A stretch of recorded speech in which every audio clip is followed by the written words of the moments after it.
If this show sucks, I'll light this hollow figure on fire. Hey gang, Unshaven Ass here, and I've got a video today that won't be like the others. Instead of reviewing something, I'm doing something I've never done before, reacting. Wait a minute. I love Spice and Wolf. Like, a lot. It's in my top 5 favorite anime of all time, and the two main characters are probably still my 2 favorite anime characters ever. It's also got a timeless art style that still holds up in the face of 15 years of progress. It's not a series for everyone, especially if you just like slower paced ones, but it's perfect for me with its top tier world building and character interactions. Now, it has been a few years since I watched seasons 1 and 2, but I recently started reading the light novel on the Kindle I got for my birthday. I've even finished the first volume of the manga. Last year, though, for the 15th anniversary, we got an absolute bombshell announcement that it would be returning with a brand new series. A reboot, if you will, as opposed to a third season. I patiently waited for more news, which felt like an absolute eternity over a year, but at long last, we got a trailer yesterday confirming that it would be a remake of the original. And I want to spend however many minutes it takes to talk about this trailer. Animated by... Passione. Best known for, wait, what do they do again? Oh god. Ooh. Interesting.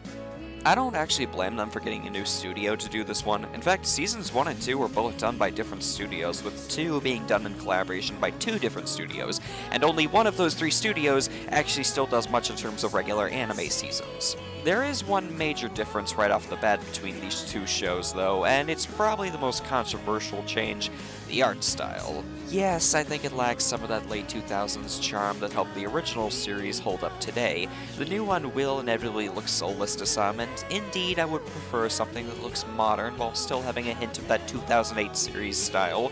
But I don't hate this new style either, at least not yet.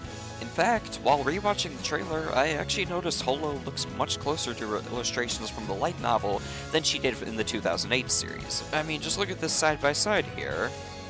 Yes, I do prefer the 2008 version still, but it does stand out the most in comparison to all the others at the same time. The new design at least skews much closer to the original, at least for Holo. Lawrence, I guess, looks more similar to the light novel illustrations, but it isn't as drastic of a change. In terms of how good the actual animation quality is, well, we'll just have to see. I'm pretty unfamiliar with Passione's other works, never saw Interspecies reviewers, never will. We've been given a pretty decent amount of info for other things as well, like Holo and Lawrence's original Japanese voice actors returning. And hey, if it gets an English dub, maybe they can get J. Michael Tatum and Brina Palencia to reprise their roles as each one respectively. The music is being composed by Kevin Penkin this time around. I've yet to watch Made in Abyss, and I don't remember Shield Hero very well, but the dude seems very talented and happy to work on the project.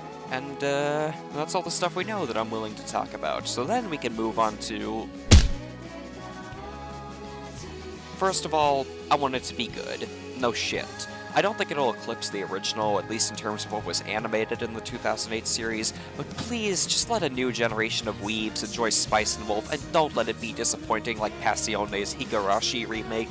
I want this to not only stand on its own merits, but also not just be a lesser version of the original that covers the same story beats in the same way but worse.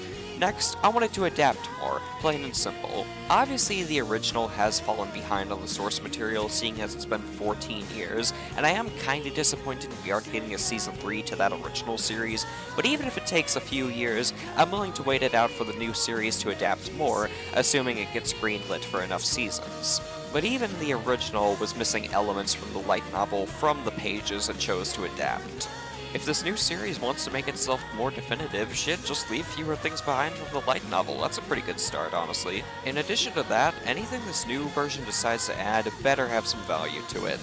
For example, Chloe was introduced in the 2008 series as a substitute for another character that was only in the light novel and manga, but she ended up adding what I think is a lot to the first couple episodes of Season 1.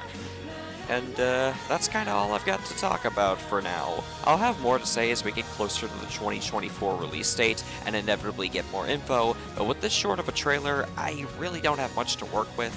This was a bit of a shorter video than what I normally do, but I really wanted to get my voice on this topic out there as fast as possible, since it's a series I hold very near and dear to my heart. So yeah, go watch Spice and Wolf, go read Spice and Wolf, don't play Spice and Wolf VR, it's a fucking scam. Thank you all very much for watching, have yourselves a great day, and take care.